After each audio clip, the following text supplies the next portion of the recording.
Welcome to the Wisconsin Music Podcast.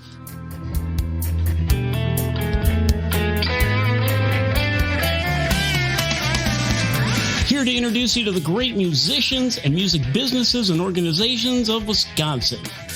Every week, Wisconsin Music Podcast will be bringing you great information on what's happening in the Wisconsin music world.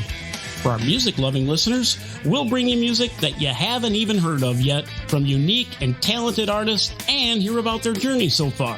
You'll either hear live performances of their songs or songs from their selected discography. For our musicians out there wondering what they can do to further their recognition, we'll be calling upon Wisconsin music businesses and organizations to enlighten you on what they're doing to help further your music journey. Thanks, Dean. Hey everyone, welcome to another episode of the Wisconsin Music Podcast, where we amplify Wisconsin music. This week, I talk with Noah Lekas from the band Restless, and also has performed with the band Silent Comedy. Noah grew up in Racine, Wisconsin, and son of local great musician Gary Lekas. Noah left Wisconsin probably almost a decade ago, but he and his two groups are going to be back in Wisconsin in the middle of May 12th to be exact, at Shank Hall.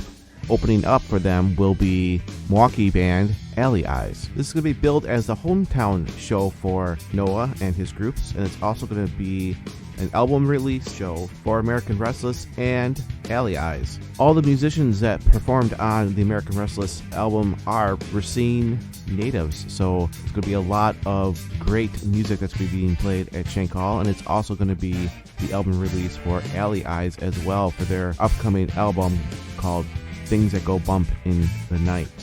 Also, when we get closer to the May 12th gig at Shank Hall with all three great bands, I'm going to have Joshua from Silent Comedy come on and talk about their group as well. But for right now, let's get into the conversation with Noah. Thanks everyone for listening, and we'll talk with you after the conversation. Thanks.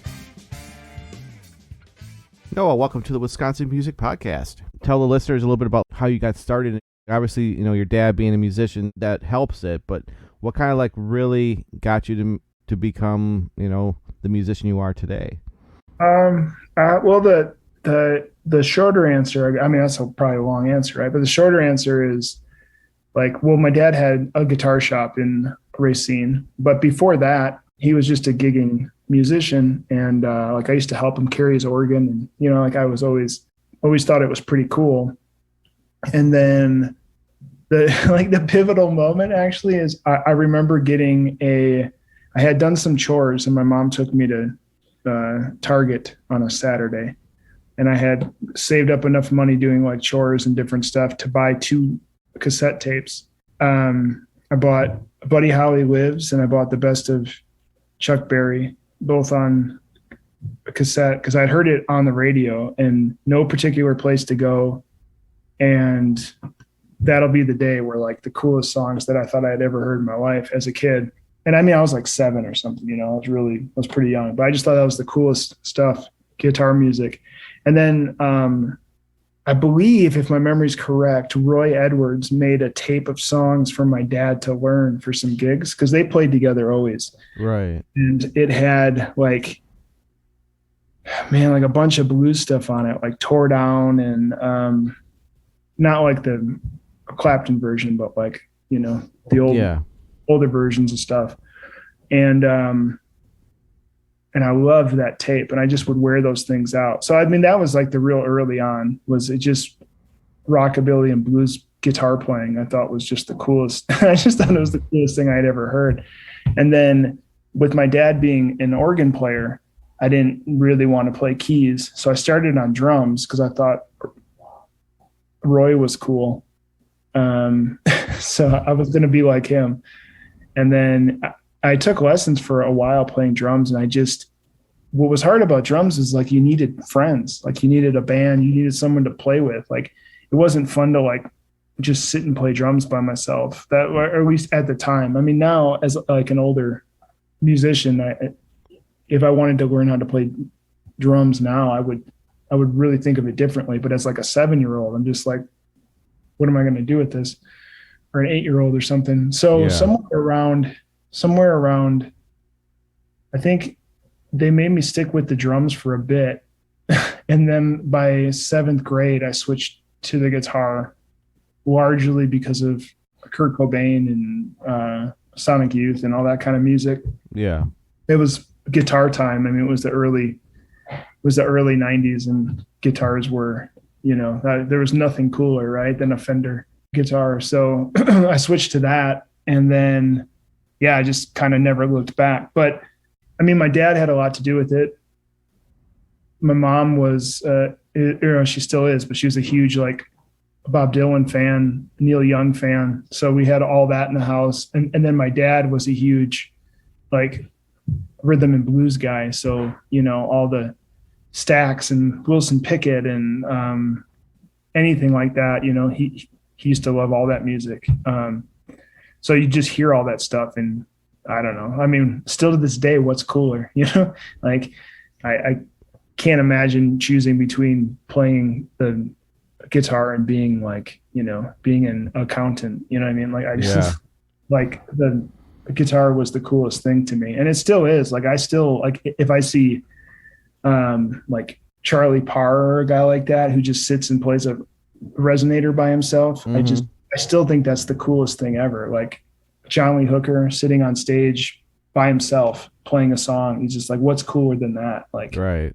I still think it's the ultimate. So I think that's that's kind of how I got into music. But yeah, I mean, and then my dad had the guitar shop. And so I just lived in the back room there on Taylor Avenue, just trying to put together guitars out of parts and like learning how everything worked. And then everyone who came in would teach you a lick or show you something. And then you kind of just amass, I was just like a sponge, so I just, anything somebody wanted me to learn, I would try to learn. Like Joe Gajan used to show me guitar licks all the time. And like people were really incredible players. Mike DeRose, just people who really were proficient guitar players would just sit down and go like, oh, do you know this Jimmy Page lick? And I'd be like, who, Right.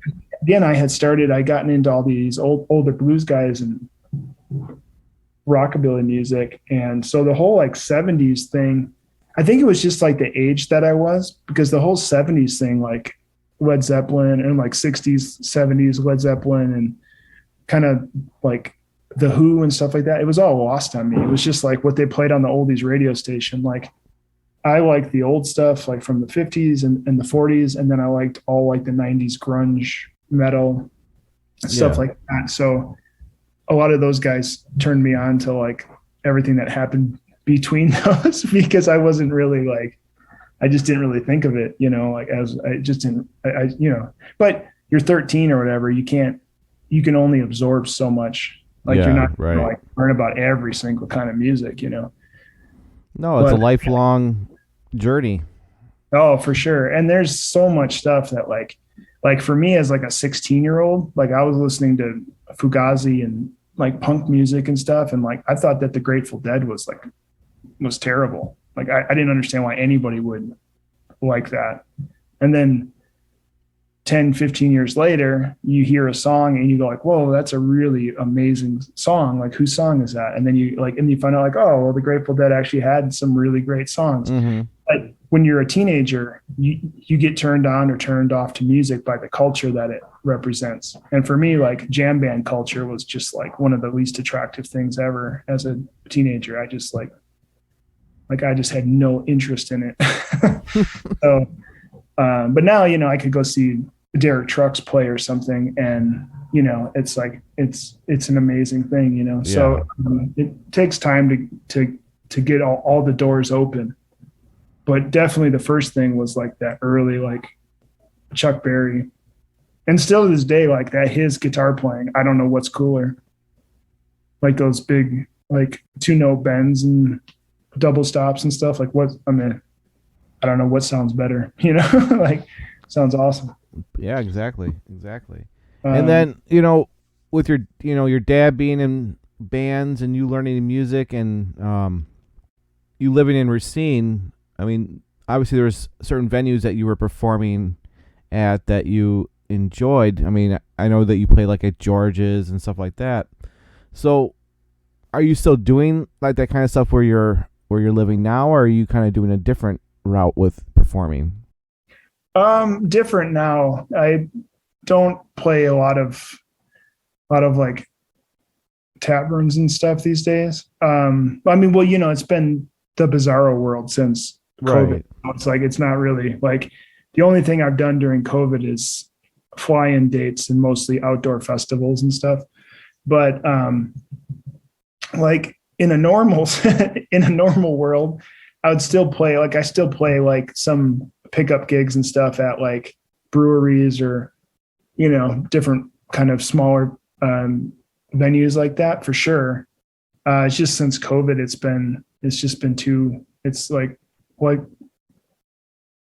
like the logistics, but also Racine, when I was in my early 20s, there was a lot of like, cause like you would play George's, you'd play Schilling's, you'd play the Ivanhoe,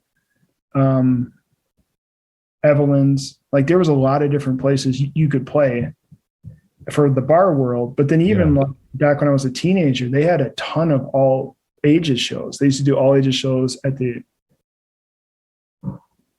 Eagles Club. They did them at Memorial Hall, even back when I was in middle school and high school. They did them at like all the churches would let you throw like in all ages shows, like the YMCA did them, So as like a teenager, like we played all those. Well, I didn't play all of them, but I played a fair share of them. St. Rita's, you know what I mean? We'd all do these all ages shows. And so that was really, really beneficial. I played, the first time I ever played a show was, I was 13. I played at the Eagles Club in Racine. And we did our own music, and we're objectively terrible, I'm sure. And, got hooked. Right, exactly. Now you're talking about, you do fly-in gigs and stuff like that. So are you like doing like freelance playing with different groups, or do you, what are you playing? Who are you playing with now? And, that kind of stuff. Well, there's a band out of San Diego called the Silent Comedy, and I've been playing with them for like 8 years or something now. Okay. I'm like an auxiliary member. I play live with them and show up on some of the recordings and stuff. But their core band is like 4 people, and then they need a second guitar player live for a lot of the stuff. So I'm kind of part of the live show. And so I've been doing that, and I do that as often as I can. I don't make it to every single show, but I do as many of them as I can. And then I have my own band, American Restless, that we're getting back off the ground, which you recorded us once years ago. But we're getting that going again, and that's with all Racine people, and we're recording that in Nashville though, with a friend. And so nice. Yeah, that's getting off the ground, and so hopefully next year we'll be doing that quite a bit. We have some shows in October coming up for that, but there's all the details are still being worked out, but we'll be down south, like Georgia, Nashville area. So we'll see. But we're mostly just doing with the Silent Comedy like the last few years. Before the pandemic, I was doing more pickup dates and playing with more people as kind of things happened. And I'm still open to that, of course. Like if, I'm always happy to like play with people live or to record with people, or, I've been pretty fortunate to get to play with some pretty cool folks. So I'm always open to, seeing what can happen with that. But it definitely got pared down because of COVID. Yeah. Kind of just mostly, like the last run that we did last weekend, we were in Montana, and that was with the Silent Comedy. So we did a couple, basically there's a big festival out there that we played, and then we did a couple support dates with it that were kind of with some of the festival people, which was awesome. It was really, really fun, and didn't have to fly. So it was nice. Got to drive out, bring my own amp, Right.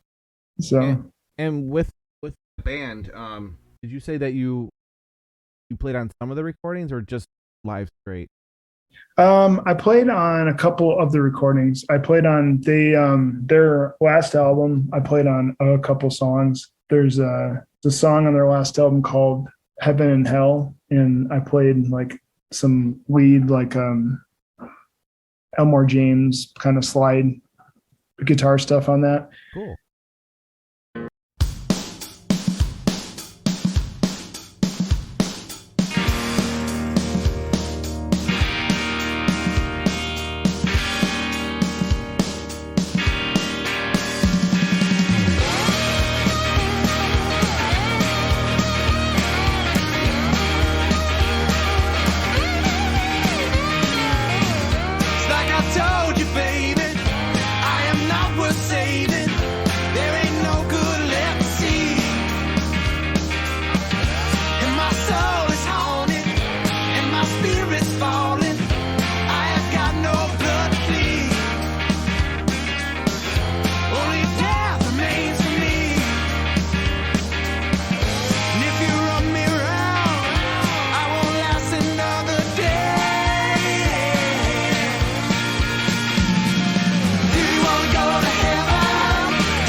And then they had a song called California Queen, which I played kind of lead on that one as well on the last album. But yeah, I don't play on all the recordings, just the ones where they need Right.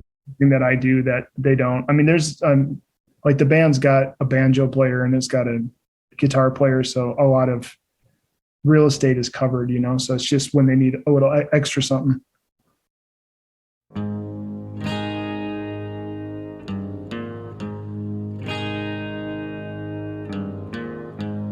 Bulbs will burst loud, flood and fleet. Send the curse down on satin sheets. Come and settle on me. Bring your bitters and your sweet.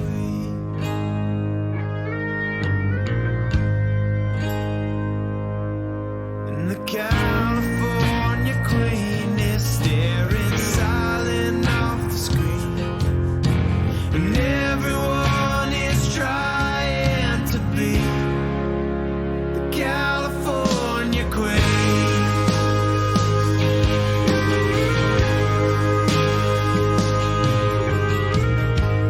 Golden turnstile, velvet leash,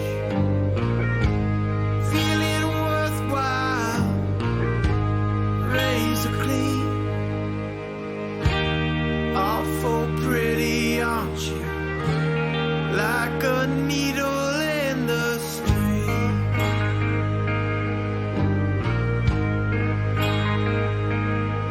And the California queen is staring silent off the screen.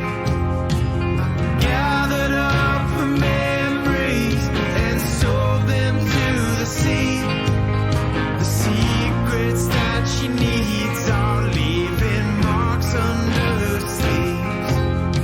And everyone is dying to be.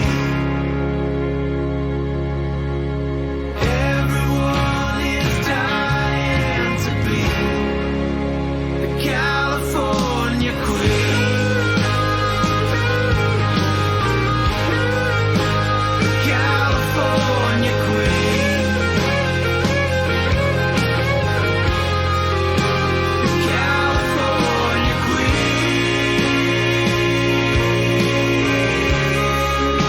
The California queen.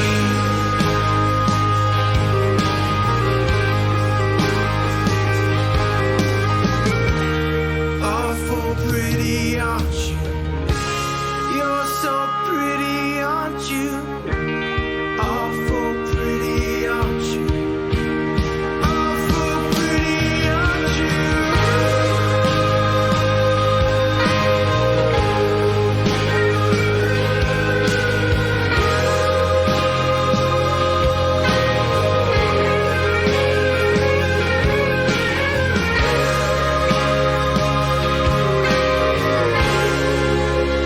California queen.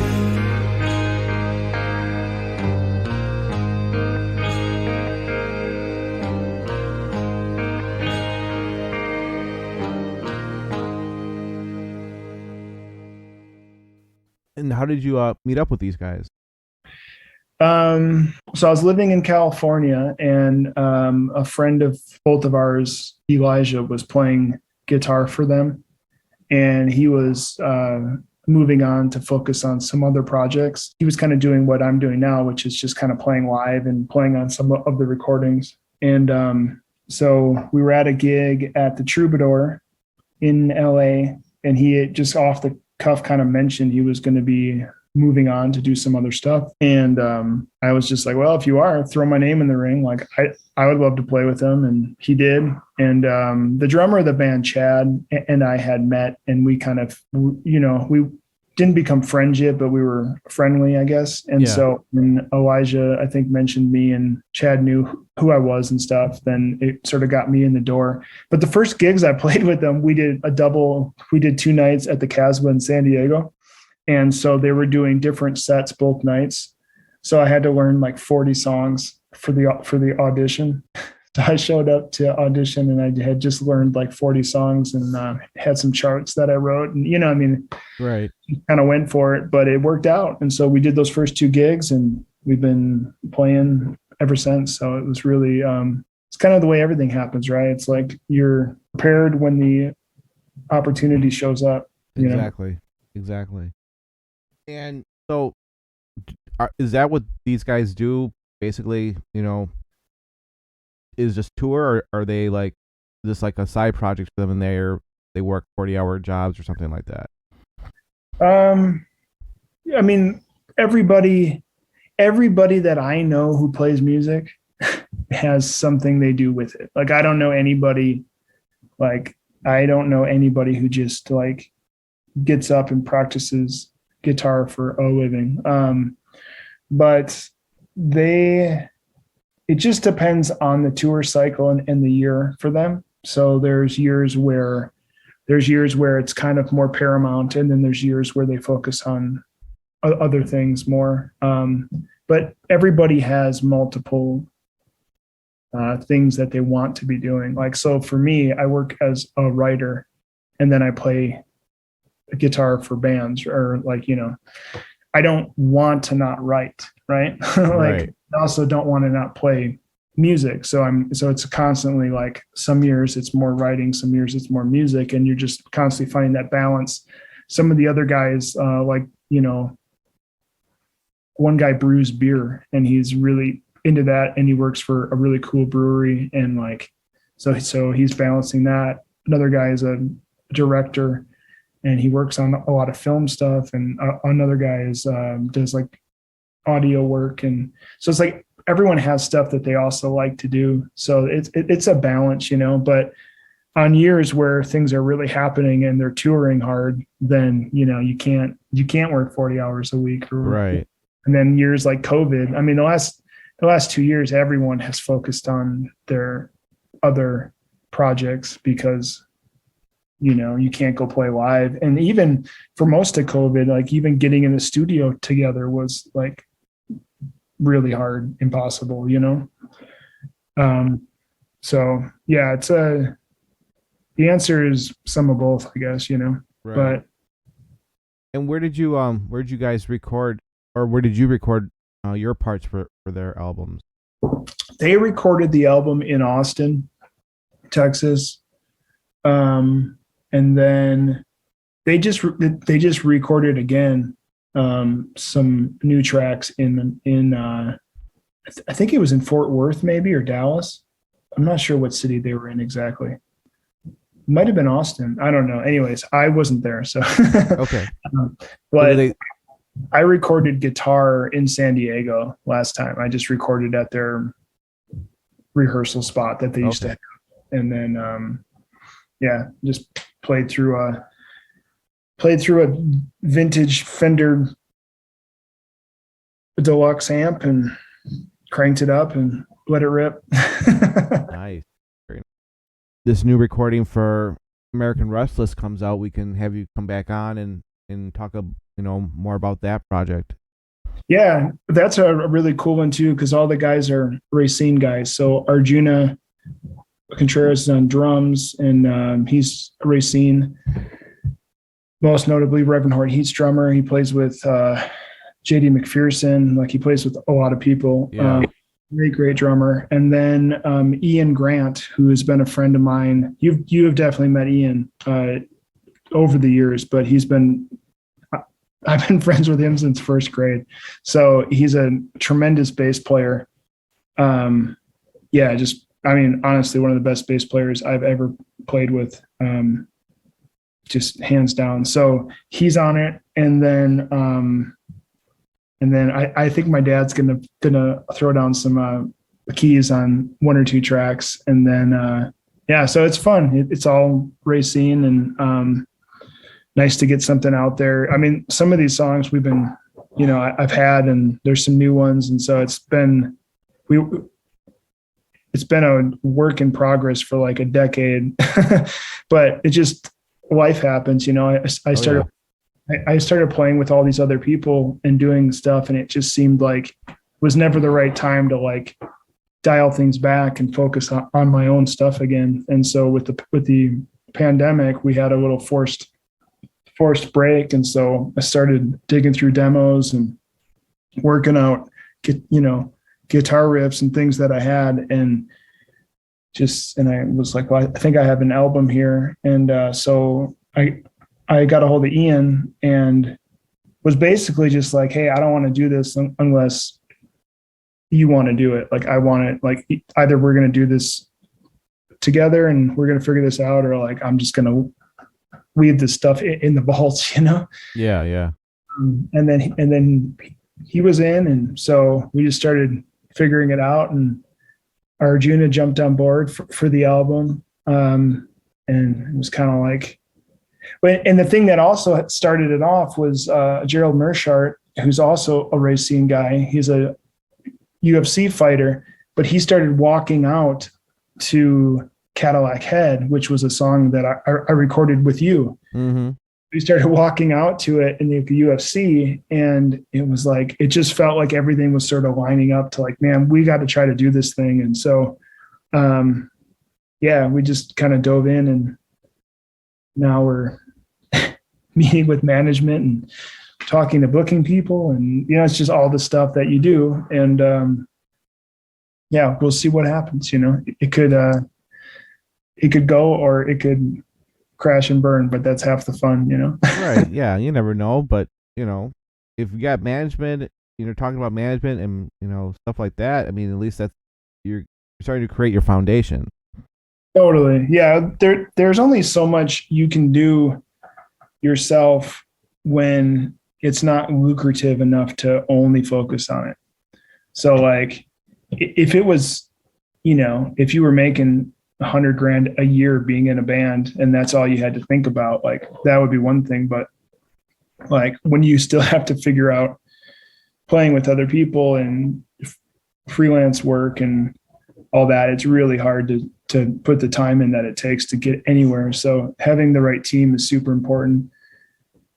Plus, like, if you're just, I don't know, one of the hard lessons when I was younger was like, if I was the most successful person in my orbit, like that's like a difficult place to be in, right? And not meaning talented, or not successful meaning accomplishment, but just like having the biggest reach. Like, if I know the most people out of everyone in my orbit, like, it's just harder to like find those new partners and those new collaborators and creative. I mean, from a business standpoint, it's important, right, to keep growing and to meeting people. But from even just a creative standpoint, like, you need to keep getting turned on to new stuff and seeing bands live and hearing new records and having good conversations with people. And so it's like, if you're not, growing in those ways too, it just, everything gets harder, So, and I certainly, that was one of the downsides of playing solo, is you go play shows and stuff, and you drive there by yourself, you sit at the bar by yourself, you play by yourself, like maybe you have small talk with one or two people, but it's way harder. And also, like, if you've ever gone to go see like a solo artist play, it's way more intimidating to go up and talk to them, because they just feel standoffish because they're by themselves, even if it's weird to talk to somebody, Whereas like, if you see a band and they're kind of bullshitting, you can go, oh, okay, I can just go get into the cut here with them and like, chop it up. But if it's just like a dude standing there by himself, like, a lot harder to go like broach that. So you end up by yourself a lot, and it's much harder to like grow your network in a sincere way, or like in a way that's truly beneficial, which is like making real friends, not just trying to make business contacts and stuff. Well, yeah, you're trying to build your own community around your music, and that's hard to do if you're the only one doing all the work. Totally. Yeah. And nobody likes to hear people talk about themselves, So like, I mean, like, nobody wants you to walk up to them at a show and tell them how great you are. Like, nobody wants that.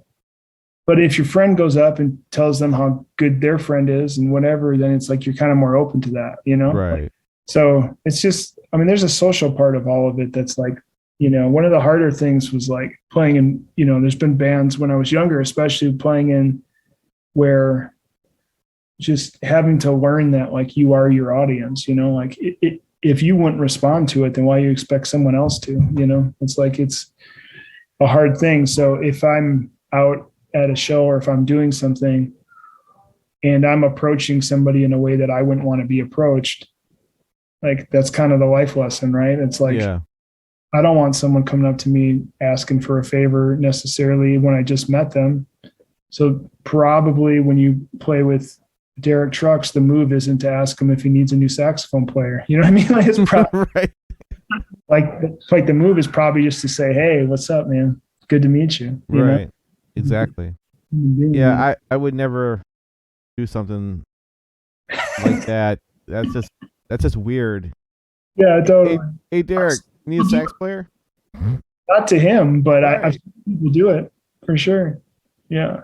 I've seen people come up and ask for all kinds of weird stuff. But, anyways, I don't know. We're sort of off track now, but that was one of the things that now with this, doing American Restless this time, we're really a lot of focus on like involving the right people and forging the right partnerships and like just making sure that we're doing it in a way that's sustainable for this stage in life, because in our 40s, like we're not like, we can't just go after things in the same way that I would have in my 20s, so part of it is just being smart enough to build the right team of people to try to accomplish clear goals. Right. So you said you're going to do this down in Nashville, right? Yeah. Well, except for that one saxophone part that Gerald's going to record with you. Yeah. Otherwise, the rest of it's all in Nashville. And when are you going to do that? Well, we already did.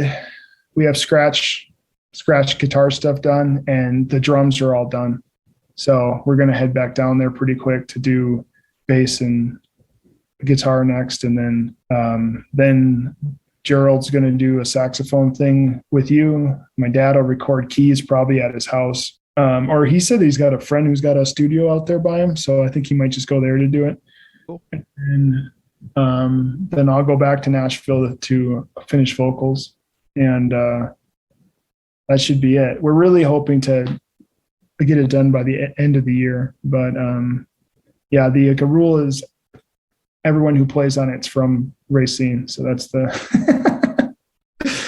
yeah, it's too bad too, because there's a lot of other Racine people that I would love to feature, but we're just not at a point where that's possible yet. That's what feature albums are for, right? It's always been a dream. And my dad and I have talked about it so many times about putting together like a Racine show band and review, like concert or album. Yeah. And like we've lost so many people now, like I know. Passed away, rest in peace. Roy Edwards passed away, rest in peace. And like people who were really important to me. Like these are like Roy was my uncle, extremely close. I actually got to see him probably less than a year before he passed away. He was in Kohl's, and I just happened to be in Kohl's store. And he, we just started talking, and he told me what was going on. I was like, man, I am so sorry, dude. That's shit, man. Yeah, no, that was really hard. And then, it was really hard. And then, Hogg passed away just this past year. Did he? I didn't hear about it. Yeah. Which, Hogg was one of those guys who, when I was younger, he let me play behind him at the blues jams, and he would just, man, there's a great story about Hogg. We were at I don't know what it was, Salmonorama or something. Harborfest, I don't know. Something like that, yeah. And there's a band from I don't know where they were from, Milwaukee or something, but they were one of the kind of hotter regional blues bands. And I'm sitting there watching them play. And it's actually better I can't remember who they are, because it's, better not to name drop people. But I really can't think of who they were though. Anyway, so the band's playing, they're playing like a Freddie King song or something, right? And Hog walks up next to me. He's just standing, and I'm just standing there having a beer watching them. And he just like walks up. He's just kind of standing there next to me, and he kind of starts talking to me. And he used to always call me Gary Jr. You know? So he would just call me Gary Jr. And so he's like, do you know what's wrong with this song? And I'm like, and I was like, well, the shuffle's not right. Like it's not the right shuffle beat. And then he's like, yeah, but you know why it's not the right shuffle beat, you know? And I'm paraphrasing. This isn't literally right. And I'm like, no. And he's like, well, the ride cymbal is supposed to be 16th notes, not 8th notes. And I listened to it and I was like, holy crap, like you're right, you know? But that's like, I don't think people understood how good of a musician Hog was. Like he was a really, really incredible musician. And like when you saw him at like blues jams and stuff and playing with people, it's like, I don't think people understood. I think he was very underappreciated. Like, cause there was a couple times in my life that he like broke down something like that for me. And he just like taught me how to like listen to like the pieces that make the puzzle better, you know? Yeah.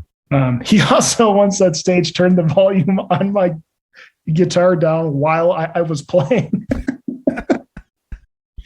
Oh man, he just turned around and he grabbed the volume knob on the guitar and he turned it down. Oh, yeah. I was like 18. I was mortified. He was super cool though. Like he wasn't mad about it. yeah, right.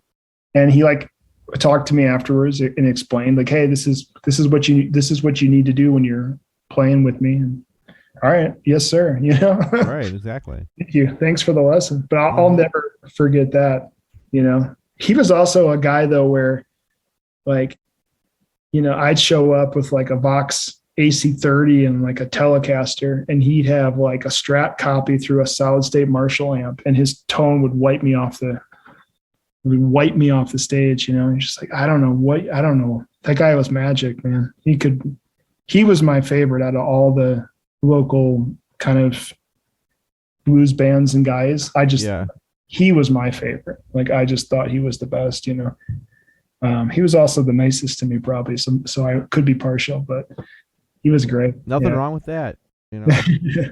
Yeah, but there's why do you want to be surrounded by people who don't want to be around you? That's true. Yeah. I mean, most of the local Racine music scene I've found very just very open and kind. Like I didn't really have any of those issues of like, you know, everyone was like real open to me.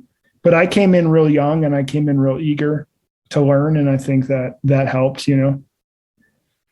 I'm sure some people thought I was annoying, but what are you going to do? You know? You can't please everybody. No, for sure. Yeah, for sure. But yeah, there's a lot of those guys. Like every Sunday night at the George's Jam. I mean, I was down there every Sunday for 6 hours for years, every single Sunday, just playing behind anyone that would let me play. Like whether it was me and Jake or like the Rhythm Dogs guys or James Carradine, you know, he was always one of my favorites too. He was great. He still is great, hopefully. I haven't talked to him in a long time. But yeah, all those guys, you know, yeah, it was awesome. It was just such a great learning experience. But that helps you when you go out later and then you get a call to go play with somebody, and you learned, you know, you've learned already how to just fall in place, you know. All right. Okay. I can, because the instinct when you get on stage with somebody new is to try to impress them, and that's the wrong move. And I've made the wrong move. Like I think a lot of people have. I could tell you stories about people who I pissed off by accident. You know? But you know, we can leave those names out of here. But yeah, definitely. There's a few times I crashed and burned pretty bad, trying my hardest. You know, like really sincerely trying to add value to the situation and do things. And you know, so it's never ending learning process. You know, that's for sure. But that's why it's fun. If it was easy, I don't know if it would be as fun, you know? Right. You know, you want to be challenged. You want to challenge yourself. You want to grow. And there's only certain ways to do that. And crash and burn is definitely one of them. Yeah. And there's nothing like, you know, jumping on stage with like people who have a language that you don't know yet, and then having to like decode it and find your spot. Like I remember even playing sometimes with like Eddie Muniz and like guys who were more like jazz guys, you know, Mm-hmm. and just like, cause I'm not a jazz guy. I mean, I love jazz music and I listen to it and I'm a fan of it, but I don't it's not like, it was never what I was excited to play or what I wanted to learn how to play. I also like, I'm not a big jazz guitar fan. So I think if I would have been a horn player or something, I would have probably gotten into it because I love like to listen to a Coltrane or stuff like that, you know, but like the only like jazz guitar players I really love are guys who are kind of like jazz adjacent, you know what I mean? Like Kenny Burrell or something, you know what I mean? Right. Yeah. Like, it's like, he's a jazz guitarist and Grant Green's a jazz guitarist and I love Grant Green, but it's kind of like, there's enough blues and stuff in it that I have something to grab hold of. Whereas like for me listening to like, I don't know, I can't think of somebody right now, but more of like the out there kind of jazz guys. I don't get as into, but playing with like Eddie or someone like that, it was great because he would just call like a Herbie Hancock song. And then you're just like, what? Mm-hmm. You know, what's going on here? Like, right. And not call out the chord changes, nothing. You're just, well, this is a standard. Okay. Use your ear and see what you can do. Yeah, totally. And then like after the song, you're like, oh, what song was that? And he's like, oh, that was Maiden Voyage. Like, really? It sounded like Maiden Voyage to me, but all right. Cool. You know.